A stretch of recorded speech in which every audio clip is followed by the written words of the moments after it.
C'est dans la capitale burkinabé que les chefs d'état-major généraux des armées du Burkina Faso, du Mali et du Niger se sont réunis ce mardi 15 avril 2025 dans le cadre d'un conclave stratégique de haut niveau.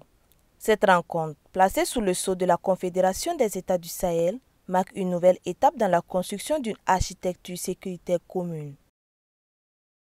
Ouverte par le général de brigade Moussa Diallo, chef d'état-major général des armées du Burkina Faso, cette réunion vise à valider les conclusions des travaux techniques des experts défense et sécurité des 3 pays membres de l'AES. L'AES n'est pas seulement une alliance politique, elle est aussi une alliance de peuples, de culture, de volonté et surtout de destin liés.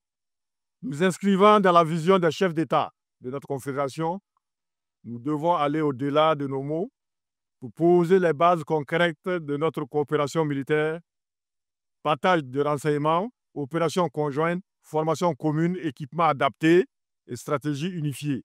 Nos peuples attendent des résultats. Ils ont soif de paix, de stabilité et de développement. Nous avons donc le devoir historique de répondre à cette aspiration légitime. Et la mise en place de cette force doit être la manifestation de notre refus catégorique de dépendre des solutions extérieures et de notre volonté farouche de prendre en main le destin de la sécurité de nos pays. Un message fort, partagé par le général de division Oumar Diarra, chef d'état-major général des armées du Mali et président du comité des CMGA de la Confédération, qui salue une dynamique bien engagée. Effectivement, c'est un long chemin sur lequel nous sommes en train de travailler. Les orientations politiques sont très claires. Donc, nous sommes les militaires, donc c'est à mon niveau qu'il faut travailler d'arrache-pied pour que cette force-là soit déjà une réalité. Elle est déjà une réalité sur le terrain parce que nous opérons ensemble, que ce soit en aérien ou bien en terrestre, ou bien dans d'autres domaines. Le partage de renseignements nous a permis de mener à succès beaucoup d'actions militaires sur le terrain.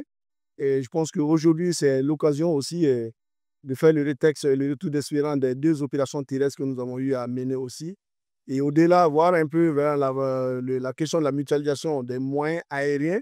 Aujourd'hui, à Bamako, depuis hier, il y a les chefs d'état-major des armées de l'air du Burkina, du Niger et du Mali qui se réunissent à Bamako aussi, pour aussi voir les voies et les moyens pour pouvoir mutualiser encore les moyens et pour que nos forces soient vraiment opérationnelles à mesure de défendre l'espace de l'AES.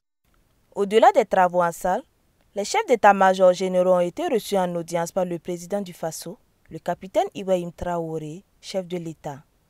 Un entretien à huis clos, au cours duquel les hiérarchies militaires ont présenté le bilan des opérations Yéréko 1 et 2 et le protocole additionnel, ainsi que la conclusion de leur plénière. Nous sommes dédiés, nous sommes déterminés, et pour rassurer comme quoi la force de l'AES est en train de monter en puissance. Les terroristes changent de mode d'action quotidiennement. Et nous venons de recevoir vraiment des orientations très claires avec le président du Faso. Nous aussi, nous montons en puissance et nous nous adaptons à ce mode d'action. Et je puis dire que vraiment la victoire est au bout, au profit des forces de l'AES. À l'issue de cette audience, les 3 chefs militaires ont rendu une visite de courtoisie au ministre de la Défense et des anciens combattants.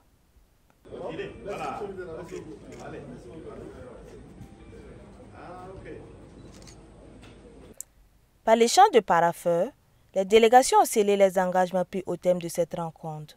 Des décisions communes, portées par une volonté partagée, celle de renforcer la coopération et de sécuriser durablement la zone des 3 frontières.